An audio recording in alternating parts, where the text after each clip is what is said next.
Welcome to Create More Intimacy, a podcast for men. I'm Elisa Stoddard, and I help successful men stop chasing sex and start building real connection so they finally feel close, connected, and wanted again. Why back rubs don't lead to sex in marriage. I get it. I've heard this from so many men. And here's the truth. The way you are going about your bids for connection, the back rubs, the hints, the casual touching, and even outright asking, it's not working. In fact, it's making her pull away more. And here's the kicker. It isn't because she doesn't want intimacy. It's because the way you are approaching it feels like pressure instead of connection. So in today's episode, I'm going to show you why the old tricks don't work anymore, why that belief that she'd enjoy it if she just gave in is actually sabotaging you, and what actually builds connection, the kind of connection that makes her want to be close again. Because the truth is, she does want closeness with you, just not in the way you've been trying to get it. Back rubs are the oldest pickup line in marriage. Every couple knows it. At first, it might have even worked. She thought it was sweet and maybe even a little playful, but you both knew where it was expected to head. But over time, that meaning changed. Now, when you offer a back rub, she doesn't think, oh, how nice, he wants to help me relax. She thinks, here we go again. He just wants sex. And that changes everything. What used to feel caring now feels like pressure. What used to feel spontaneous now feels routine. And instead of leaning in, she pulls away. Here's the thing. You're not failing everywhere in your life. You're probably highly capable in most areas of your life. You make good decisions at work, you take on challenges, you solve problems, people respect you. But at home, this one simple move, a back rub, suddenly feels like rejection, and you don't understand why. One of my clients put it this way. He said, I thought I was being thoughtful. I'd offer her a massage at the end of the day, but she always said no. And eventually I stopped asking because I felt rejected over and over. When we dug in to what was actually happening, this is what he realized. He wasn't really offering a massage. He was making a bid for sex, and she could feel it. That's the part most men don't see. You think you are making an innocent move, and she feels the weight of the expectation. And when she feels that expectation, she doesn't feel free to want it. She feels cornered. That's why back rubs don't work anymore. It's not that she doesn't like touch. It's that the touch feels completely loaded. And it leaves both of you frustrated. You're left feeling unwanted and like she doesn't find you desirable. And she's left feeling like no matter what you do together, it always has to circle back to sex. That dynamic slowly chips away at the trust and the closeness. Every no chips away at your confidence. Every advance makes her guard go up higher, and you both walk away feeling more disconnected than you did before. And the saddest part is, it's not that she doesn't want intimacy. She does. But she wants it to feel like you see her as more than a body, more than someone you reach for when you want sex. She wants to feel chosen for who she is, not just what she can give you. And when that's missing, the back rub stops being a bridge to intimacy. It becomes a symbol of disconnection. Here's what I hear so many men say and where they get stuck. They tell me some version of, she just rejects me all the time, but if she would just give in, she would end up enjoying it. Why can't she just see that? Why can't she just do it? I get it. On the surface, it sounds almost logical. You've seen it happen before. She says no at first, but then she gets into it and it's fine. So you start believing the problem is just her reluctance. If she just stopped fighting you on it, things would be fine. But here's what you're missing. When she says no and you push past it in your mind, you're telling yourself her desire doesn't matter. You're saying the only thing that counts is your desire. And that belief, it poisons the whole interaction. Because now, every time she turns you down, you don't just feel disappointed. You feel resentful. And you think she's withholding. And you start keeping score. You start approaching her not with warmth, but out of frustration. And she can feel it. That resentment, even if you don't say it out loud, leaks into every touch, every advance, every back rub. Instead of feeling wanted, she feels pressure.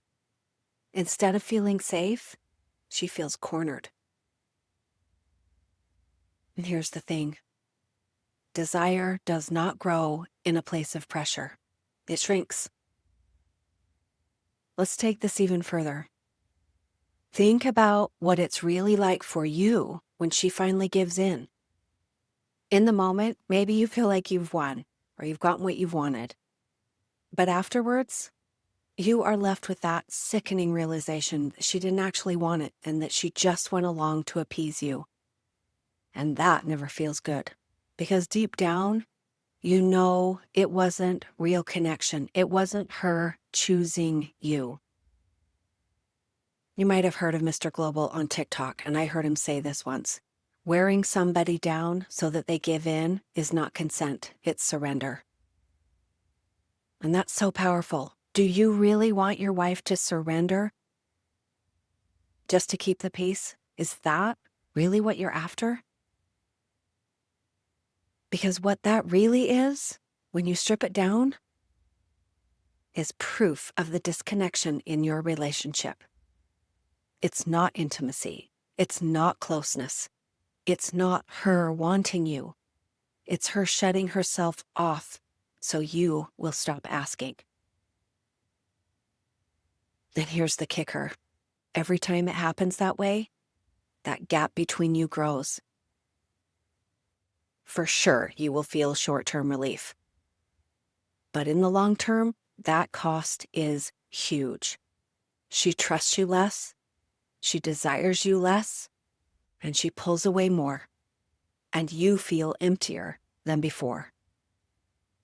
That is why that myth is so destructive, because not only does it not work, but it leaves you feeling worse. The work you do in the relationship is what builds trust and longevity, not coercion. Connection creates desire, and pressure destroys it. One of my clients said it perfectly. Every time she gave in, I thought I'd won, but really I was losing because she pulled further and further away from me. And in my experience, that is exactly what happens. What feels like a win in the moment is actually a loss. And until you see that, you will keep chasing the wrong thing. So if back rubs don't work and pressuring her only makes things worse, what actually does create desire? This is so simple. The answer is connection. But it's not just being in the same room, not just talking about the kids' schedule or what bills need to be paid. I'm talking about emotional intimacy.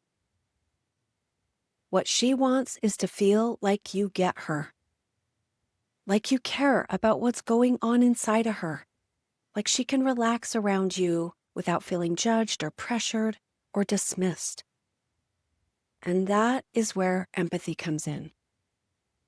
Empathy is the key that unlocks intimacy. It's not fixing. It's not solving. It's not waiting for your turn to defend yourself. It's being able to sit with her emotions and say, I hear you. That sounds really hard. Or, I can see why you feel that way. It's amazing how powerful those little moments of empathy are. Because when she feels understood, she feels safe. And when she feels safe, she can open up. And when she opens up, connection grows. And connection is the soil where desire lives. I'm going to share something I see a lot of men miss. She doesn't just want to be known. She also wants to know you. And that means you have to be willing to share yourself. Not just the surface stuff, not just what happened at work or how the game went, but what you are actually feeling, the stress, the fears, the hopes, and the disappointments. You have got to be willing to be vulnerable. Vulnerability is what tells her, I trust you with me. And when you let her in, she feels closer to you. That kind of intimacy cannot be manufactured through back rubs or half-hearted jokes. It comes from being real. And yes, it means you need to learn to embrace emotions. Your own, not just hers. You cannot keep shutting down or numbing out or brushing past what you feel, because if you don't let yourself feel, you can't let her in. One of my clients said this, when I stopped trying to argue my point and started to just listen to hers, everything changed. But when I finally admitted how scared I was that she didn't want me anymore, that's when she softened toward me. That's when she reached back. Guys, that is the shift. You've probably been approaching her with bids that are physical, a touch or a back rub, a comment. But what she's really longing for is a bid that's emotional. She wants to know you see her. And she also wants to know you are willing to let her see you. Here's the irony. When you stop chasing sex and start focusing on emotional intimacy, that's when sex comes back. Not because you pressured her, but because she feels drawn to you again and she wants to be close to you. So if you've been stuck in that cycle of rejection, if you're tired of feeling like every move you make is shut down, this is your way out. It's not another back rub. It's not another half-joking, half-desperate comment about how long it's been. It's true empathy. It's real vulnerability. It's connection. It's being emotionally available so she can feel safe enough to want you again. Because sex without connection just feels like obligation. But sex with connection feels like desire. We've talked about why back rubs don't work anymore and why pressuring her only drives her further away. But let's move on to something practical. What does it actually look like to build connection and desire in everyday life? Here are 5 things you can say and do that go a long way, and 1 thing you should never say. Number 1, say, that sounds really hard. Tell me more. This is empathy in action. Instead of jumping in with solutions or defending yourself, you are letting her know you care enough to sit with her feelings. Those 3 words, tell me more, are an invitation for her to open up. And when she opens up, she feels closer to you. Number 2, share something real about yourself. Don't just ask her about her day and leave it there. Let her in on your day. And I'm not talking about just what happened, but how it made you feel. Vulnerability is attractive, and it makes her feel closer to you because she sees the unguarded version of you, not just the fixer version of you. Number 3, do something fun together with 0 agenda. Take a walk or play a game or go get ice cream. And don't turn it into a prelude to sex. Just enjoy each other. Just talk. When she sees you value her company without strings attached, her guard can come down. Number 4, listen for what she is really saying, what she means, not just the words coming out of her mouth. This is where a lot of men get tripped up. When conversations get hard, most men shut down or walk away or brace for criticism or defend. But often, what she says isn't the whole message. It's not what she really means. She might snap, "You don't care," and you hear it as an attack. What she's really saying to you is, "I need to feel like I matter to you." If you can listen beneath the words, you will start hearing what she's actually saying. And actually, this is where I help many of my clients the most. I teach them how to decode what their wives are really saying so they can respond in a way that builds connection instead of adding to the conflict. Number 5, use touch without expectation. Touch her hand. Put your arm around her. Sit close. Not as a lead-in to sex, but just to be near her. Over time, this kind of safe, no-pressure touch helps her open up and want you more. And now, for the one thing you should never say, you'll like it once we get started. Even if you don't say those words out loud, you probably think it. If she'd just give in, she'd end up enjoying it in the end. And here's the problem. If she has to be talked into it, then it's not real desire, it's obligation. And every time she goes along just to get it over with, you don't feel better afterwards. You know it. You feel worse because deep down, you know she didn't actually want it. It was an obligation. It was duty sex. Those moments do not create intimacy. They actually confirm the disconnection. Instead, choose connection, choose empathy, choose vulnerability. Those are the things that can create the kind of intimacy where sex becomes something she wants, not something she gives into. So just to wrap this all up, back rubs don't work anymore because she feels the pressure behind them. The myth that she'll enjoy it once she just gives in leaves you both feeling worse, not better. What she really wants is connection, that kind that comes through empathy and vulnerability and emotional intimacy. She wants to feel known by you, and she wants to know you. And when that kind of connection is there, sex stops being an obligation and starts being something that she actually desires. This is the work that builds trust and closeness and longevity in your marriage. It is not about coercion. It's creating a relationship where intimacy is natural again. Thanks for being here. If something in this episode hit home, don't forget to subscribe and leave a review. It helps more men find the support they need. And if you are ready to get help or take the next step, you'll find the link to book a free call in the show notes. I'll see you next time.